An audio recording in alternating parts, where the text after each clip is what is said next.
Everyone, El St. John coming to you one more time from a sweet spot here in sunny Southern California. Okay, my dear friends. Okay.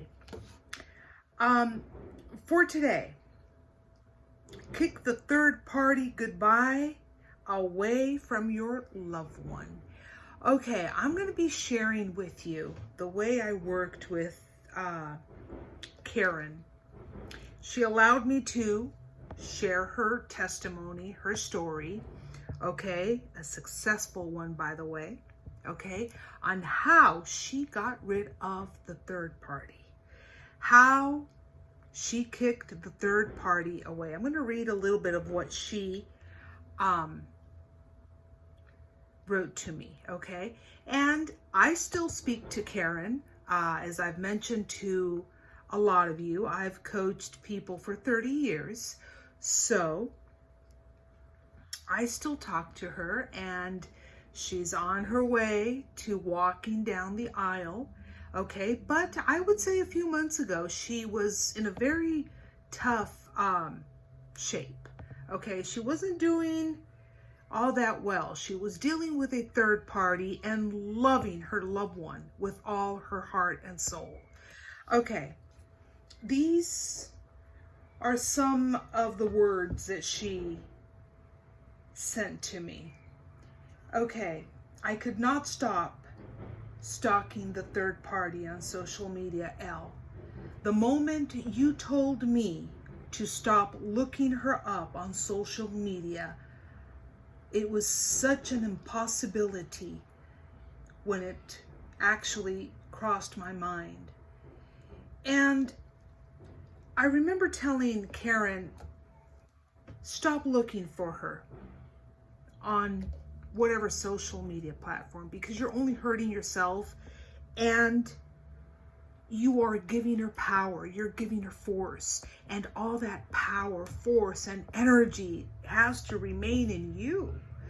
The more you see, the more you look for whatever the third party is doing. And I know the intention to this. The intention is to see if you see the third party with your loved one, and most likely you will. Why? Because that's exactly what we tend to search and look for. Okay, so, and from that moment on, okay, we lose control. There's the key. If we lose control over a situation that I know it's heartbreaking, it is. But if we lose control, then we start doing things, saying things that later on we sometimes end up regretting. So, right this very moment, if you've learned or you found out that your loved one has a third party, okay, you're going to cry it out. I know, and you're going to feel bad. Okay, but wipe the tears immediately. And do not search for pictures in the social media pages of the third party or even of your loved one, okay? You gotta maintain your control, and you gotta maintain that strength and that energy so that you realign it to getting your loved one back as soon as possible. All of this is more than possible. I've seen it throughout the 30 years that I've been doing this over and over.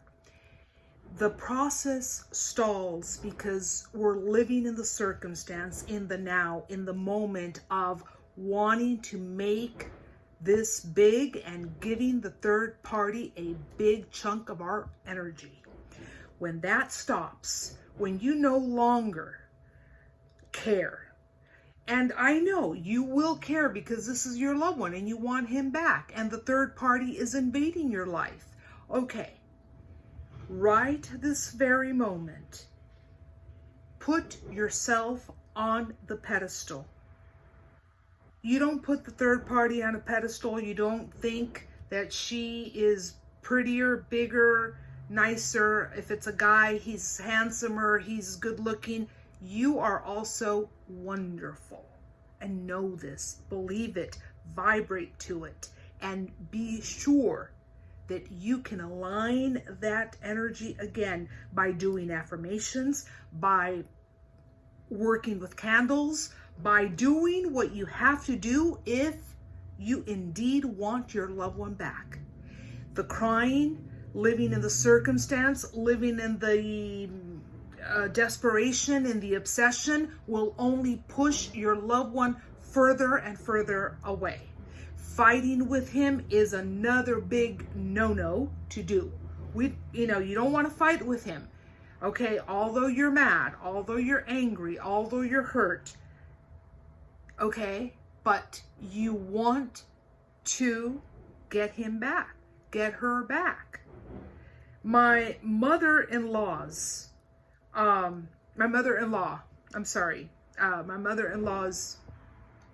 advice was always, if your loved one is out there with someone, you treat him best. And then you have the opportunity to talk it out. But once things are firm again, once you've come back with him, you'll have that chance. But in the meantime, while you're in the process of getting him or her back, okay, you want to be the one that treats him or her the best. It's just a tactic. It's a tactic, okay? And in the meantime, you're not hurting yourself, and you are aligning your energy with the universe so that it steps in and it helps you magnetize your loved one back. Okay? So I'm going to leave you with this trick.